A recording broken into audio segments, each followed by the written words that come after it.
So, kamusta po mga ka-Streetwise? Ako po si Takero Miyamoto at welcome po sa aking munting channel.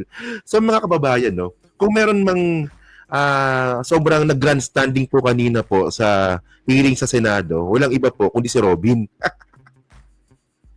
Ewan ko ba?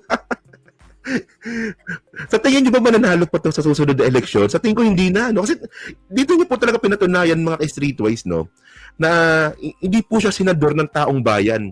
Senador po siya ni Digong. Napakawalang kwentang inutil mong Muslim, sa totoo lang. Hindi, seriously, dapat hindi natin dinadamay dapat dito yung religion, no? Pero, mga kababayan, di ba? Bawal po sa Islam yung ganun. Ang tawag doon, haram. Haram yun. Ang turo po sa Quran, mga kababayan, di ba? Dapat palagi tayong sa hustisya. Pero itong pagharang ninyo sa ginawa sa impeachment trial ni Sara, pinagkait ninyo po yung hustisya sa taong bayan na malaman kung anong katotohanan. Nakakahiya to. Ang daming dides na ganito. Oh, tingnan nyo to sabi dito. Oh, porsigido si Senator Robin Padilla na ibasura ang impeachment complaint laban kay baby Sara Duterte. Oh, baby ng basketball player. Kinumpirman naman niya na meron siyang sariling draft ng Senate resolution na layuning basura ang impeachment. Okay? So ngayon, si Robin mga kababayan, talagang mukha nito, no? Well, sa pagiging artista, gusto ko siya, idol ko siya, pero sa pagiging senador, putang na, tanga men. O, mafimok, no? Mafimok to si Robin, no? Mafimok yan, Kuya Mukkarban.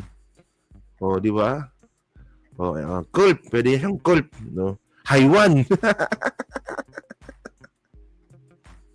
So ngayon, tingnan nyo to, no? So, tuwan-tuwa pa si Robin Padilla dito sa kanyang draft. So ngayon, meron tayong copy ng draft nito ni Robin, ito pala muna. Meron siyang video dito. So, tingnan nyo to, panoorin nyo to. Grabe talaga. wait lang. Ito yung video niya.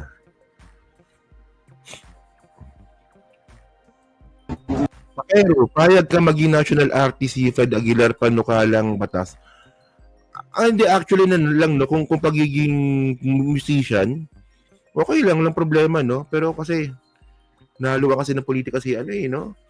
Si Freddy Aguilar, O nga, di ba? Para si Nora, di ba? Si Nora. Si Nora dapat national artist na yan nung panahon pa ni Pinoy, na politika din. Daw, sabi. Di ba? Oh. Iba, magkakaiba kami. Hindi naman kami nag-uusap-usap. Wala kaming, may kanya-kanya kaming isip, may kanya-kanya kaming gawa, may kanya-kanya kaming staff. So, hindi yung Duterte move, sir? Yung kasi... Kami ang Duterte kami. Di ba malinaw naman siguro yun. Kahit sunugin mo ako dito, mangangamoy Rodrigo Roa Duterte ako, di ba? Di ba? Kultong-kulto No, kung meron man nagpo-promote talaga ng kulto sa Senado, si Robin yun. Tuwan-tuwa pa siya, no? Ito yung mga bagay na hindi mo na nga dapat ginawa, pinagmalaki mo pa. Alam niyo naman na Duterte kami. Nagsunugin niyo ako dito, mangangamoy Duterte ako dito.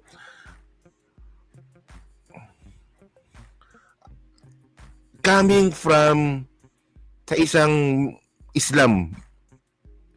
Kahit sunugin daw siya, mangangamoy Duterte daw siya. Haram po yun. Kasi ang lumalabas dito, sinasamba mo na tao. Hindi na si Allah. Hindi nga, seriously. Yung ganong klaseng pananalita, salita po ng kulto yun. Agree ba kayo doon? Hindi kayo dyan, 1,200 na nanonood ng alas 2 na madaling araw sa Pilipinas. Di ba? Yung ganong klaseng attitude, na pag sinabi mong kahit sunugin ako dito, mangangamoy Duterte ako, ugali po ng isang kulto po yun. So, sino na ba sinasamba mo? Si Digong na ba? Grabe naman to. Hello po, Ma'am Trixie-Villa. Mangangamoy Rodrigo Roa Duterte ako, di ba? Pero yung draft ko, walang kinalaman sa draft ni ganito o draft ni ganon. Akin yun sa sarili ko. Pero, Senator, yung inyo... Ang tanong dito, paano ka makapagsulat ng draft, hindi ka nga marunong mag-English? O, di ba? tuwan-tuwa pa siya, no? Ako ang gumawa nito. Hindi ka nga marunong mag-English. The solution is to dismiss the impeachment case. Siyempre. Ano pong paano po, Sen, ano pong naging basis po? O, tama yun, no? Dami nag-agree, o, di ba? Haram yun. Total idolatry. O, bawal sa Islam din po yun, mga kababayan, ha? Yung idolatry, bawal din po yun. Hindi, okay lang sana kung mag-isa ka lang. Yung alam, pinopromote mo pa eh. Oh. Hindi daw sila nag-uusap-usap. Maniwala ka dyan. Eh di parang binasa mo na yung ano. Ayan na. So ngayon mga kababayan, no, ito yung ano eh. Ito yung draft ni Robin na pinagmamalaki niya na siya daw gumawa. Tignan ninyo ha. Proud na proud ka pa sa ginawa mo, no? So, tignan nyo to. Ano ba? Yan. Ito. Yan, ito. Ayos talaga to. Natawa ako dito eh. Declaring as terminated the impeachment proceedings against Vice President Sara Zimmerman Duterte. Okay. Okay na eh. Sabi ko, puta na, si Robin marunong gumawa ng ng resolution na. Sabi ko gano'n, no? Tapos nung binasa ko mga kababayan, yung resolution ni Robin, puta na yung pinagbasihan niya pala, yung manifesto ni Tolentino. Alam nyo, si Tolentino mga kababayan, na-corner na kanina eh. Tinan ninyo. Hindi niya na nilabas yung niya. Yung suggestion niyang gawing 19 days. Ay, gawing 19 days, no? Tama. Gawing 19 days yung hearing ni Sara kasi mumukha na siyang tanga. Pero by the way, no, mukhang tanga na nga yung manifestation ni Tolentino.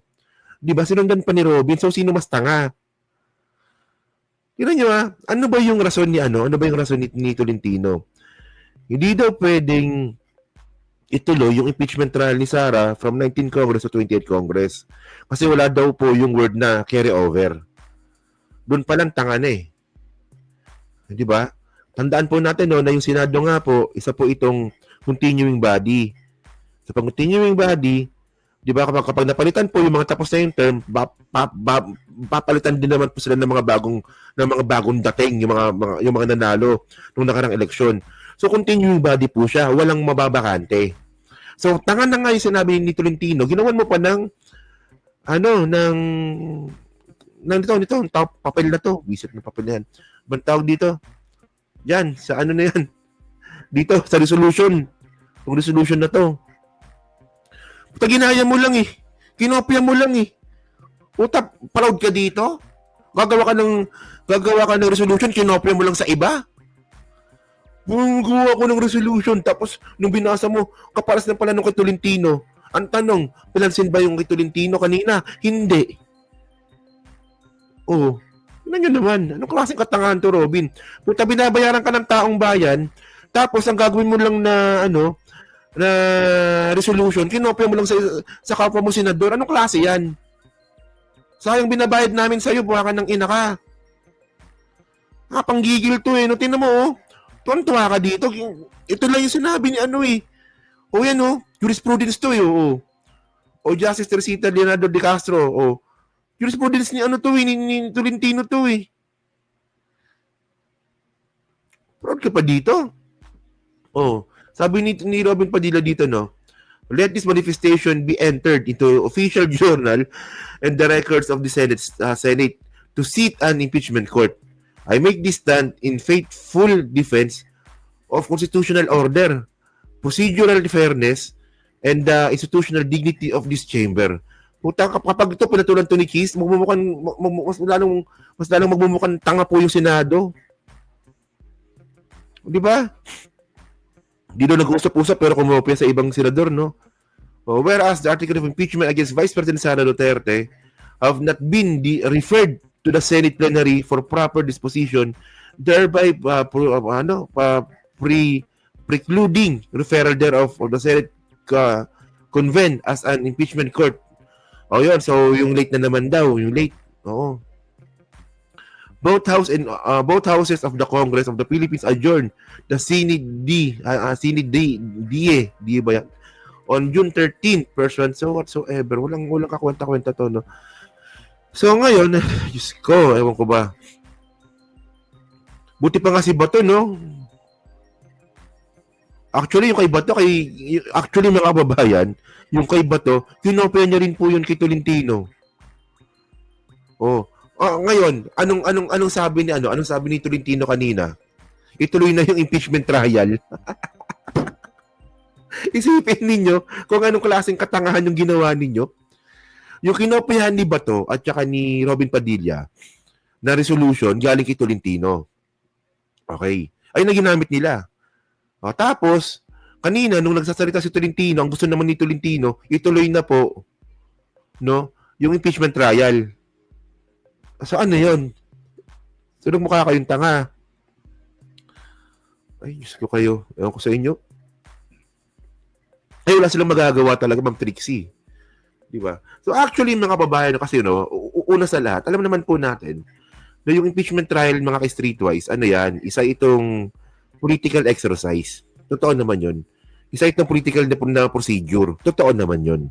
Pero ang point natin dito, kahit po na political procedure po yung impeachment trial, wag naman po sana yung politika, no, yung maging dahilan para harangin po yung impeachment trial. Kasi po ang hinihingi po natin dito hustisya. Hustisya po yung hinihingi natin dito. So ang tanong dito, Robin Padilla, no, kasi ako naghanap ako ng verse sa Quran, no? So sa Quran, mga kababayan, kung ito nga po yung religion nga ni Robin Padilla, sana sa buhay mo sana. 'Di ba? Kung mapagsalita ka diyan sa Senado, 'di ba? Assalamualaikum warahmatullahi wabarakatuh. 'Di ba? Gumagalong-galong ka pa eh. Proud kang Muslim eh. Pero hindi mo naman sinasabuhay. Una sa lahat, mga kababayan, ano bang mas importante? Hustisya o yung sinusuportahan mo si Digong? 'Di ba? Hustisya dapat. Tandaan natin po, no, yung Islam po, religion of peace po yan. At religion of justice din po yan. Sabi nga dito, Quran 4:5-8, no? Sabi dito, indeed, Allah commands you to render trust to whom they are due, and when you judge between people, to judge with justice. Excellent is that which Allah instructs you. Kung ano yung turo ni Allah, ganun dapat yung magiging paraan mo para magdesisyon pagdating sa hustisya. Indeed, Allah is ever hearing and seeing. Quran 4:58. So, ibig sabihin pala, mga kababayan, So, ibig sabihin pala, mga kababayan, yung pagsuporta po ni Robin Padilla sa isang mamamatay tao, ano yun? Turo ba sa'yo yun? Ha? Hindi nga kasi ito yun eh. Ito yung nakalagay dito eh. Di ba? Kapag kayo ay magdi-decide, pagdating sa hustisya, dapat yung maging basehan ninyo is turo ni Allah. So anong tawag mo doon? Si Digong po, 30,000 po yung pinapatay. Ang tanong dito, Robin, may namatay ba o wala? Hindi, ano ba ang tanong? Ang tanong dito, may namatay ba o wala? Ano yung namatay ng magic? Ngayon, kapag may namatay, dapat merong managot. So, kanino nang galing na magpapatay ng tao? Sino ang nag-utos nun? Sino si Bato? Si Bato lang. Si Albayalde lang. Sila lang ba? Di ba? Takay-Rosan, criminal likes, criminal too. Kaya nga eh. Hindi nakapanggigil na mga kababayan to eh. Itong ginagawa ni Robin eh. Di ba? Ngayon mga streetwise, may mga ebidensya laban kay Sara. Yes, sabihin na nga natin political. Yes, ako, maintindihan ko kung naniniwala kayo na yung ginagawa ng kay Sara is political prosecution. Di ba? Ano ko yan, medyo kaya kong sakyan yan. Pero point natin dito, may nawawalang pera. May nawawalang pera ba o wala? Meron bang report yung COA o meron o wala? O ngayon, ayaw mong imbestigahan. So, saan mo nakuha yung ganyang klaseng aral na kailangan mong harangan yung hustisya? Hindi naman siguro dyan sa paniniwalaan mo. Di ba? Ako sa inyo, tanga-tanga mo. Tapos gusto pa ni Panelo maging presidente si Robin. Putang na naman. Grabe naman tong mga tao na to. Di ba? Ito na pang Tagalog, no? Meron pa yan. Actually, ang dami niyan eh. At the heaven, he raised and imposed the balance that you, not transgress the balance, establish weight in justice, and do not make deficient the balance. Dapat po yung hustisya balanse. Anong sabi ni puta, di ba? Sabi sa Quran to, Quran 55:7-9. Dapat po ang hustisya po balanse. Anong sabi ni Robin kanina? Kahit sunugin ninyo ako dito, Duterte ako. Kahit maraming namatay na tao, Duterte ako. Kahit si Sara Duterte, ang daming aligasyon na pagnanakaw, Duterte pa rin ako. Ayun ba, balanse ba ng hustisya yon? Dapat tingnan mo parehas. Haharangan ko impeachment trial kasi Duterte ako. Isipin nyo kung ganong klaseng ka-ipokrito itong ginagawa ni Robin. Well, bilang isang artista, idol ko yan. Di ba? Malamang mukha namang mabait si Robin, no? Sa totoo lang. Pero sa ginagawa mo to, na mas inuuna mo pa yung paniniwala mo sa mga Duterte kasi sa kapakanan ng ibang tao at kahit po yung religion mo yung naku-question na, mag-isip-isip ka na. Ano ba? Baliw ka ba? May sira ba ulo mo? Hindi mo naintindihan to? President Robin Padilla. Paano ba yun? Sa production ng Viva Films, starring Robin Padilla. Bang, bang, bang, bang, bang. President Robin Padilla. B.O.